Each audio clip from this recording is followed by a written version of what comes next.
soutien engagé au PAG du président Patrice Talon, c'est là l'une des devises du mouvement des élites engagées pour l'émancipation du Bénin. C'est pour un développement durable du Bénin dans la paix que le MJCOPAT a pris l'engagement ce 22 septembre 2018 de se rallier au parti Moël Bénin. Excellence, Madame la première vice-présidente du parti Moël Bénin.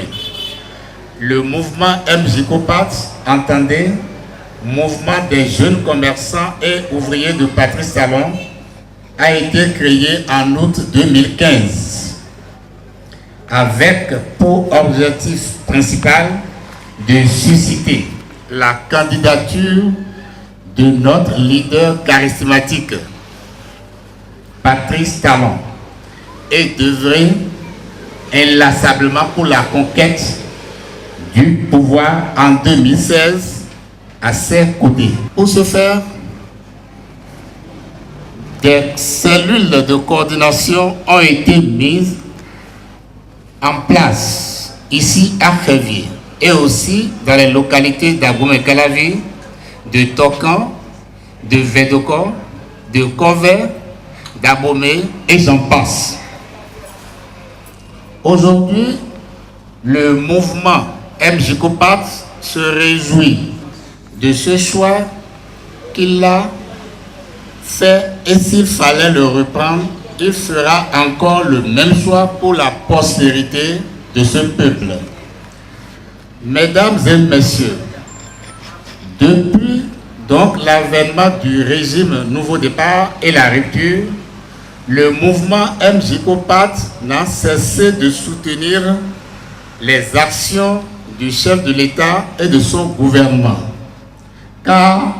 les réformes engagées augurent espoir pour ce peuple béninois et sa jeunesse qui pendant longtemps sont marginalisés et délaissés pour compte. Excellence,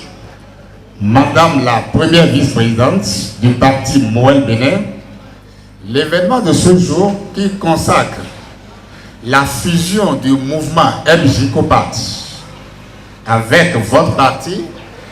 vient à point nommé et cadre bien avec les nouvelles normes du nouveau code du système partisan dans notre pays. Vous pouvez d'ores et déjà compter sur la franche collaboration et notre ferme engagement à militer à vos côtés pour l'atteinte des objectifs du parti. Le parti qui semble pour la jeunesse du MJCOPAT l'idéal parti politique au régime qui œuvre pour la promotion et l'épanouissement de la jeunesse aux côtés du chef de l'État, Patrice Talon. Excellence, Madame la première vice-présidente, votre démarche de ce jour nous donne l'assurance que nous ne nous sommes pas trompés de chemin et qu'ensemble nous ferons de belles aventures pour une victoire plus grande et l'émancipation effective de notre cher pays. Vive le parti Moël Bénin, vive le régime Talon. Merci d'être demeuré, mobilisé pour continuer de le soutenir. Ce n'est pas facile. Nous sommes dans un contexte où des choix sont faits et qui paraissent pour bien d'entre nous un peu difficiles. Mais c'est parfois le prix à payer pour vivre mieux. On peut constater que le paysan, lorsqu'il a un projet champêtre, il travaille dur d'abord à ménager le terrain, la terre qu'il veut exploiter. Et ce moment n'est jamais facile à vivre. Il se blesse, il doit faire face aux serpents, il doit faire face aux bestioles, il transpire, les chiens dents le blessent, mais il avance. Il finit par mettre la terre, rendre la terre exploitable, il met la semence, il surveille ça pousse progressivement, il doit lutter contre les mauvaises herbes et même quand les fruits commencent pas à sortir, les céréales, si c'est des céréales qui sont mises en terre, bien, il faut chasser encore les oiseaux. Et quand c'est arrivé à maturité, qu'on récolte et chacun reçoit cela et on peut aller en faire une bonne pâte, par exemple, si c'est de maïs. Et donc, le chemin est là aussi pour un pays. Ce n'est pas totalement différent. Vous qui êtes des ouvriers, vous qui êtes des commerçants, vous savez que on n'est jamais parti du milliard pour devenir riche. Vous savez que c'est 5 francs, 10 francs, 15 francs, progressivement comptés, progressivement recherchés, mobilisés. C'est ça qui fait de vous, c'est ça qui maintient votre activité, c'est ça qui fait de vous de braves commerçants, de braves commerçantes. Le pays aussi fait ce cheminement. Nous en avons besoin. Nous avons besoin de construire le pays. On a marché pendant 60 ans déjà presque. En 2020, le Bénin va célébrer 60 années d'indépendance. Et est-ce que nous sommes toujours fiers de ce pays-là? Est-ce que pour quitter le goudron pour venir ici, n'eût été les efforts de ces quelques dernières années et des mois passés, est-ce que nous pourrions franchir aisément ce pont de Herviers? Non. Pourquoi? Pourquoi depuis 1960, on ne peut pas faire ça? Pourquoi, quand un pont va rompre entre le Niger et le Bénin, toute l'activité économique entre ces pays peut être coupée? Pourquoi est-ce que ça peut se passer comme ça? Pourquoi il n'y a pas plusieurs ponts? Nous avons la même situation entre Porto Novo et les autres régions du pays. Pourquoi il n'y a qu'un seul pont? N'avions-nous pas la possibilité de mieux faire? Oui, mais c'est que souvent les ressources sont passées ailleurs. Les ressources ont fait du bien à 1, 2, 3 personnes qui vivent mieux, qui vivent bien, dont les enfants ne vont pas dans nos écoles, dont eux-mêmes, ces personnes ne se soignent pas toujours dans les hôpitaux, les centres de santé de Herviers ici, et qui ont la possibilité de partir. Aujourd'hui, par exemple, dans le système de la santé, on dit, si vous êtes médecin du public, vous avez à choisir entre servir exclusivement le public ou bien aller vous retrouver dans le privé. Parce que tout le monde n'a pas toujours les moyens d'aller dans les cliniques lorsque parfois on arrive à l'hôpital public et il n'y a pas de personnel pour s'occuper de vous convenablement. Voilà des choix qu'il faut regarder et qui sont profonds pour un pays. Nous avons besoin d'avancer, nous avons besoin de construire le Bénin. Et quand on veut construire, tout le monde sait que ce n'est pas facile. Les réformes engagées par son Excellence, le président Patrice Athanase Guillaume Talon, si ce grand homme était à la fin de la conférence nationale, sinon les idées qu'il porte, le courage qu'il anime était à la fin de la conférence nationale, on n'en serait pas là. Il a manqué du courage, il a manqué de la volonté, il a manqué un homme fort qui ne recule pas devant les difficultés. C'est de ça qu'il s'agit, c'est ça qui nous a manqué et on en est là encore depuis 28 ans. Mais, comme on le dit en fond, c'est de nous comme Totomea. Alors il est arrivé. Ceux qui viendront vous voir, ceux qui sont allés vous voir,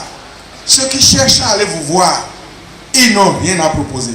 Je voudrais parler de ceux qui s'appellent opposants. L'opposition, ce n'est pas la méchanceté. En principe, vous proposez quoi à côté de ce que le président de la République est en train d'entreprendre? Rien. On propose des injures, les invectives. On propose la méchanceté gratuite. Ce n'est pas de ça que le Bénin a besoin. Le Bénin a besoin que ses filles et fils s'unissent dans un engagement fort, dans une détermination patriotique pour aller loin. Moi, je suis chef d'arrondissement à Cotonou. J'ai fait 7 ans en tant que conseiller municipal, président de commission dans la seconde mandature en ce qui concerne la décentralisation au Bénin.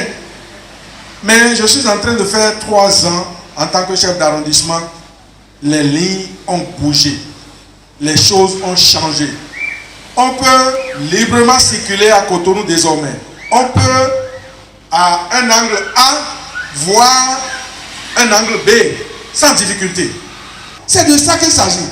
Un homme courageux, un homme qui ne recule pas devant les difficultés. Quand le SG disait tout à l'heure que le paysan au champ,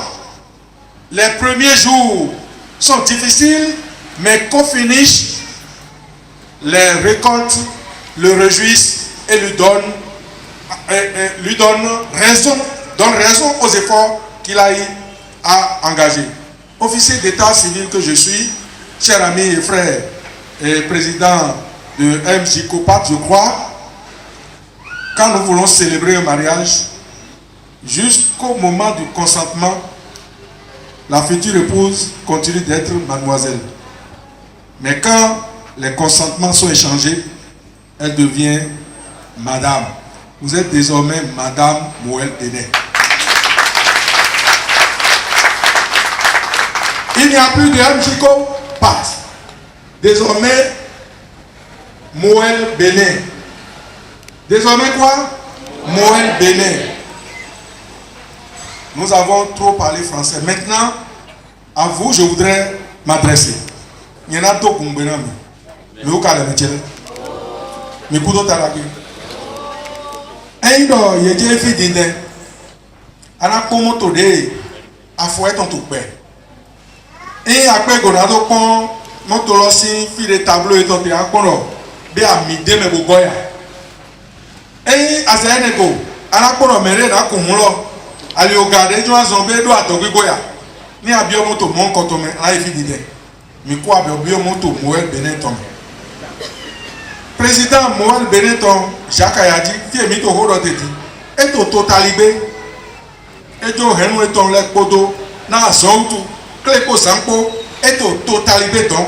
fi de pont de blété ou ta zon et non don montome bodo ta zon wa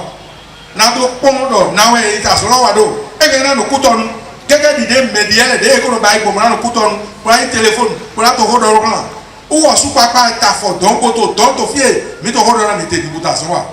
beto mon coton de doromolo nous wa président talonté nous de milenio wa bo plan pour 500 mi na yo ko lo ni e mai bla bla bla do ko lo ni mais mon coton e jeroni mais na no o to hodo gbe da ho de nu to hodo gbe wa kan da ho ni do mo lo e ma do àwọn mais le mo ti ale o brodo mija ye cho ma ka ti ale ji ti brodo mija amoni plan milẹ̀ godo dinaro mija kaime moe ni ase hakun ropo ara ido wa nu ejurowe amoni ase akisa pe ti ama ganwe midike na mi ko gbe do po ye na wa mi de ye na do nde matina mi ye na do mi no mo president talon autu no e ye na do mi no mo wa le etewe mi juro na do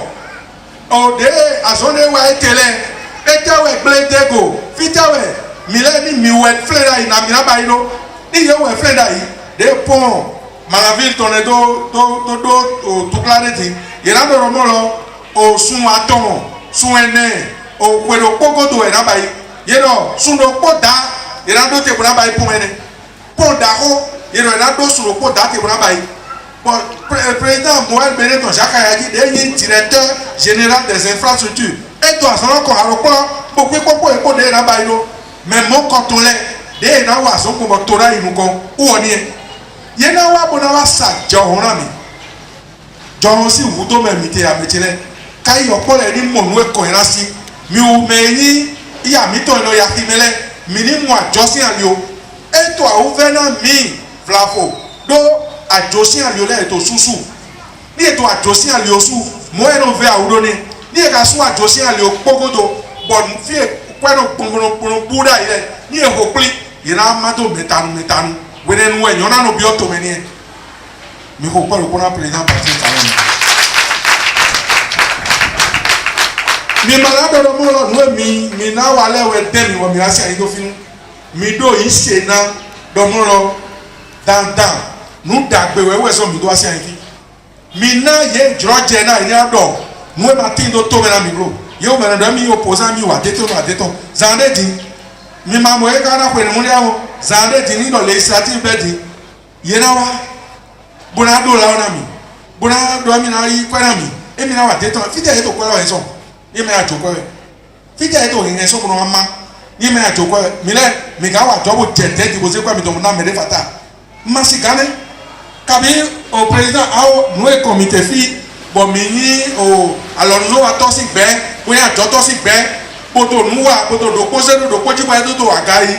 mi na wa ene le ka bo se kwa mana me ka ni ko ma kwera mere me de ni me pe nu ji uwe no se nu jona ama gaja o ko gbagbe ko re do na o afototo do ni wa ba ore mi ni ana iti me yon nu lo wa bo me lo na wa lo na we me si ka he to e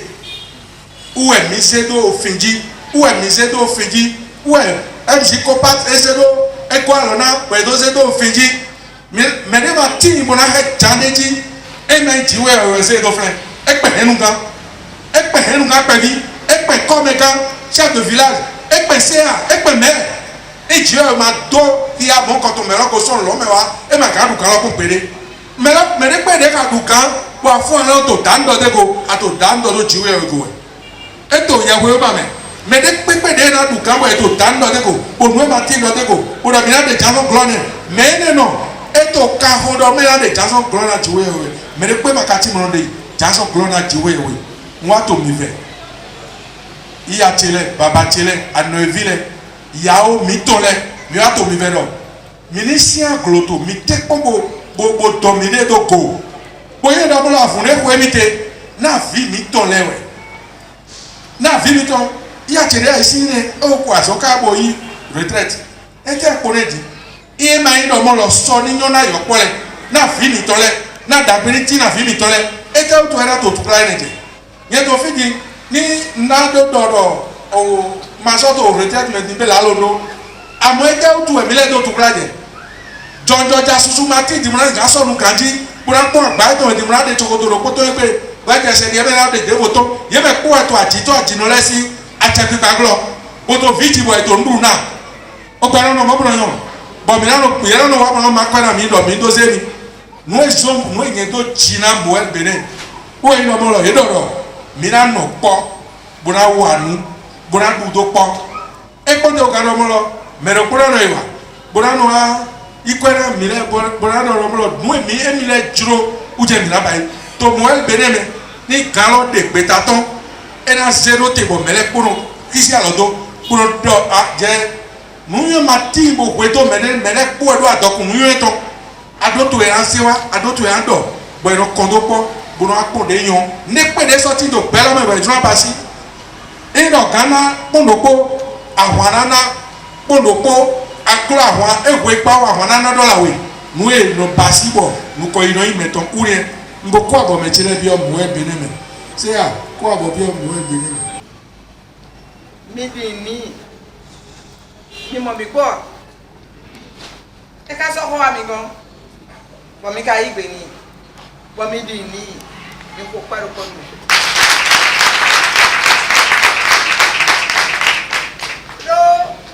we jijero to iromeyo edo adi nu megele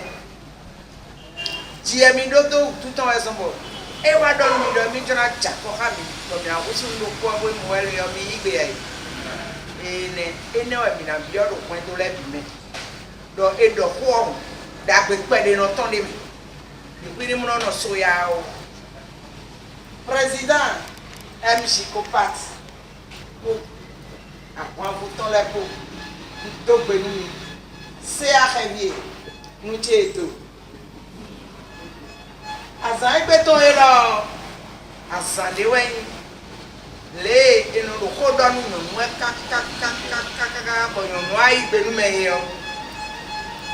bo yi gbenu mi o wen do kla na kla wa to chepo no chepo kon e ko mi de fi bi ni do kaka yo azan so itokuta se o do meji akunbo ali o do mo el bene o parti de wen mi mo mi de pon si bueno mi go se conférence mi mo wa fi pon mi mommy anu no nde me gbede ya me nouvelle me o e do kaka no nde me ya ni da fi gbede o mi me bidio mi ko yin de ro kan mi ton e gbede o nde je ro kan mi ton wo mi we no yoro ai po me na yoro e ka de ru ni de ma sa ofine ya akwan fun de ne file da so wa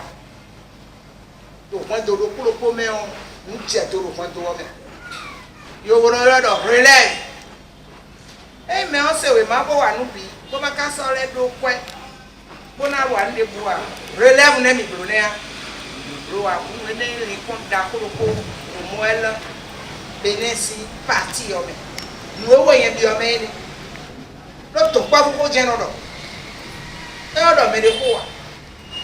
e mi ka ro fiti e asi enda igbeti bra ya supo bo mi na ho ka mi ka bo pra mi asu chewe agba mi na do la ro lu ko to jiji gaga bo to yo we na ichi badandi o me da mi bi ne mi cha ko bo da mi ni bo mi bi oro wan yin ni no me to alonde na wa do gbe o me bo wan yin de me on de no do mete ya j'ai lapidé no jikande polo emi na ikaka imu kon j'irai jusqu'au bout de mes rêves raine on bi o me lo ko ino ho kuna to no nyen de me mwe ba o mwe me su duro yo eno inu ko jewe nwa bi a kumo to ezazan eje na sonu yẹn ya mi sadi ame vonsi ẹnu mi kun kan o mẹ nka tún lọ gbẹdọ sùn donc fi mi kple jọ egbe yẹn mi sọkẹlẹ dọ méjì mi lò wọnyi fúnfún tètè yẹn de kó egbe dèbò lọsọ lè wọ́n di ohun tó lọ jàfíà bọ̀mí ká kó kple hanya lédi yẹn ẹ o yẹn na gbọ́ bàfi débi ẹ ṣé akẹ́kọ̀ọ́ máa gbọ́n lè má tí àbí.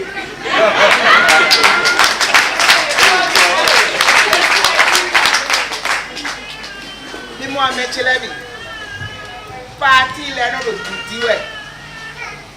bono vivo e de bono jijo e de bono la flenu ku donc parti e ko mi de re gbe mi de jo di o sun weje ni e fi emi ka ko gbodi gbato di nu mi kaka je togudo be moel o ewa ndo meji ton pa vo asa den la wa de me don pa vo asa den lo ni le me o e ja ko do pe o ko ta kana do don pa vo ko na do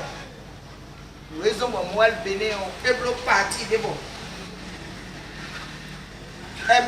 je ko parti ni o akisi no la de me elite la wa me wuli bo nu ton ko blo we ai kaka wa no mo edeti ai fi de bobo wa atano sa mo atapa toto mene o me wuli wo mu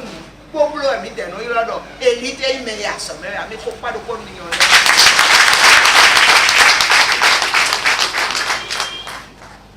oh sami ko to di dole ko dasu me ndasu ai mi na gban mi di ai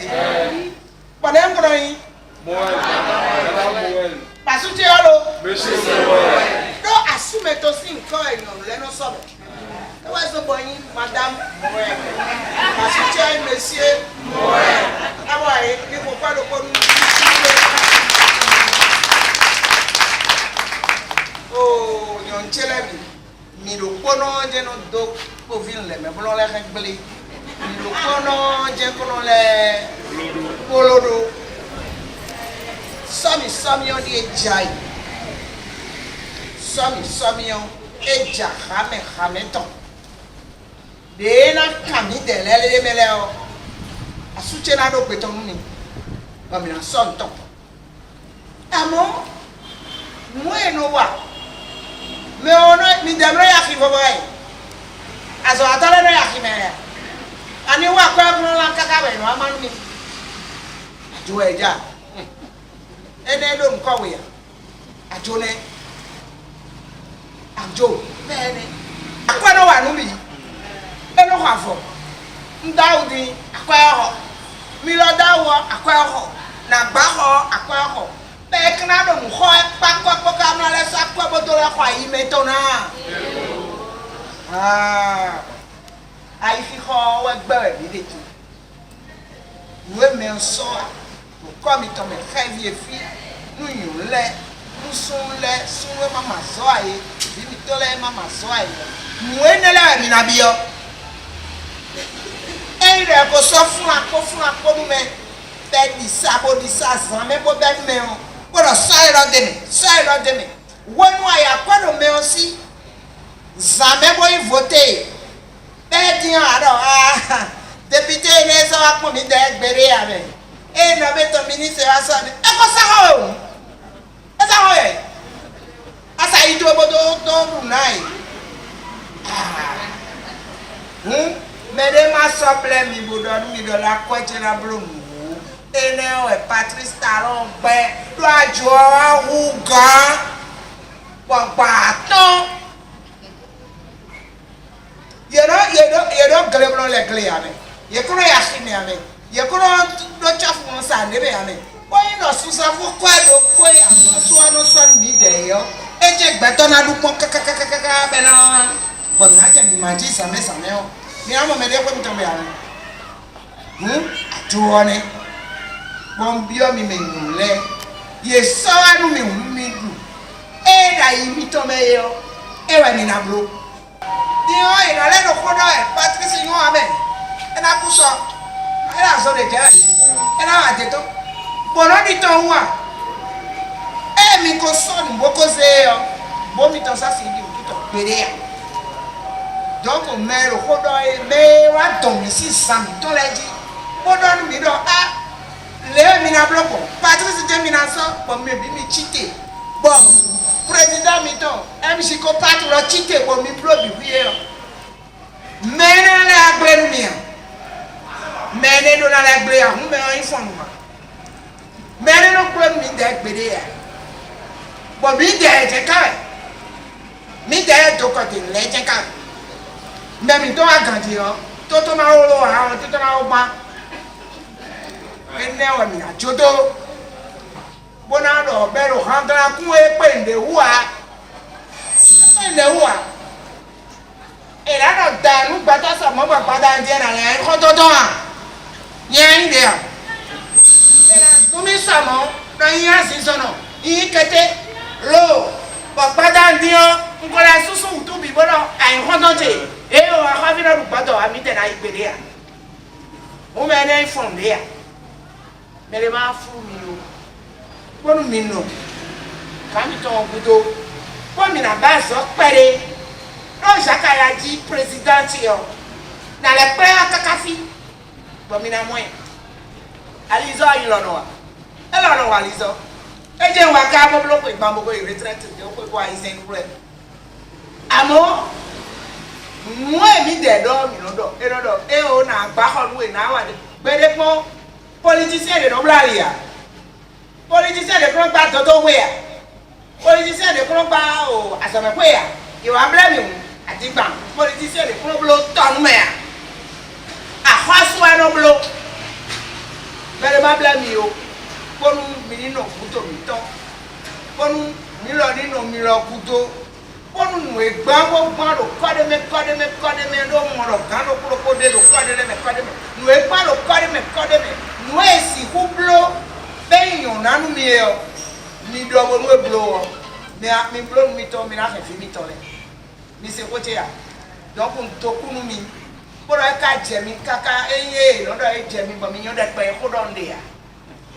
e je mi kanti ko e mi ko ro Patrice gudo je mi na no e o nde kasana le ruru mi si gudo to mi na bio akumo gbedo to do nde male afu mi o e be mi onu mi hu mi du mi ti je hu mi Patrice go be wa ro nu kura hu mi re e wa ro nu kura hu mi re ko jo ko do ere e ro nu ko fi ero desire de ogudro na ko to eto fi nja fi di o ngo si ponje ogudro mo je na de ti ka bo wa heavy bo ni mo kaka ka bo gbon denu bo gba grija lo gbon kwajo Taba, oto de klabi. Ndagere.